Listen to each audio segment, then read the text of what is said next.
Assalamualaikum warahmatullahi wabarakatuh. Ini kita akan berbincang tentang cita-cita Bapak Anwar. Silakan perkenalkan diri dulu kepada teman-teman penonton. Ya, saya nama Muhammad Anwar. Kecamatan Cewangi, Kabupaten Pati.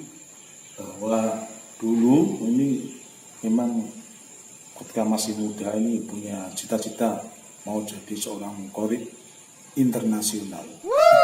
Ternyata nggak kesampaian, ternyata putus di tengah jalan. Pada madrasah sanawiyah, madrasah MI juga ya di tingkat kecamatan, kemudian tingkat sanawiyah juga di tingkat kecamatan juga pernah juara 1, tingkat MI juga juara 1. Kemudian pernah mengikuti lomba MTQ di tingkat aliyah sekecamatan Margoyoso juga pernah juara 1. Kemudian setelah itu juga mengikuti lomba di tingkat tingkat desa ya, di tingkat kecamatan. Juga di tingkat kecamatan juga pernah mengikuti lomba juara 1. Kemudian di tingkat kabupaten juga pernah mendapat juara 1. Kemudian di tingkat Karsdinan, dulu kan ada tingkat Karsdinan. Karsdinan itu gimana sih? Itu juga juara 1. Kemudian di tingkat provinsi, pada waktu itu di tingkat provinsi itu di Solo ya, kalau nggak salah itu juara 2.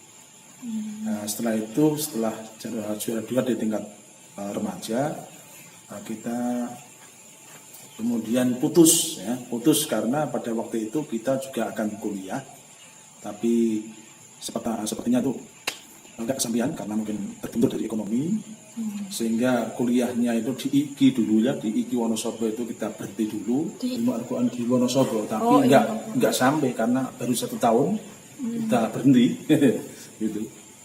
Nah, karena kita itu mendapatkan tawaran ya. Pada waktu itu kita mendapatkan tawaran mengajar gitu istilahnya, itu mengaji di Malaysia. Artinya kenapa istilahnya itu bukan tawaran yang resmi tapi penipuan.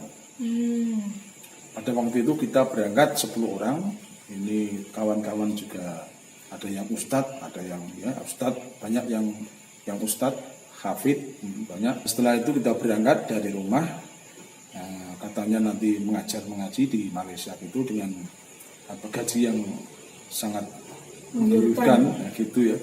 Tapi ternyata kita itu enggak seperti itu. Kita ketika waktu di Batam itu sudah ditinggal itu kan dulu namanya itu Tekong.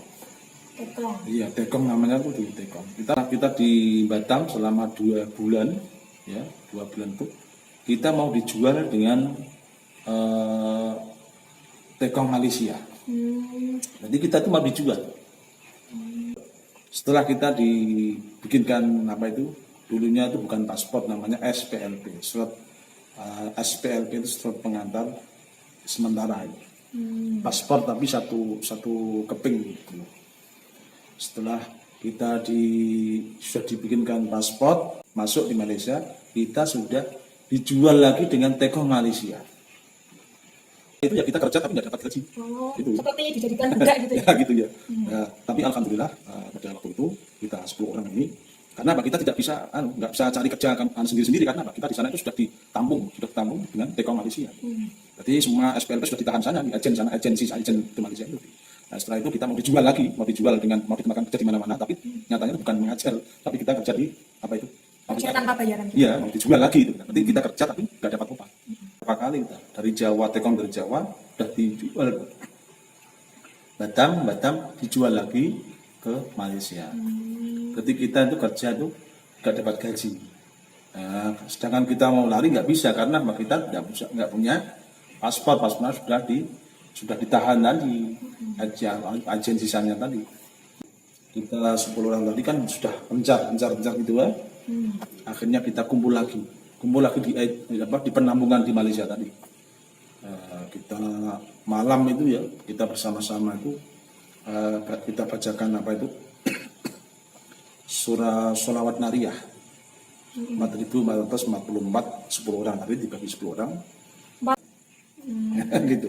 Tapi alhamdulillah setelah malam itu kita kumpul, kita bacakan, paginya paspor itu, SPLP tadi itu dikasihkan. Nah, dia dikembalikan karena kita kan mau dijual tadi.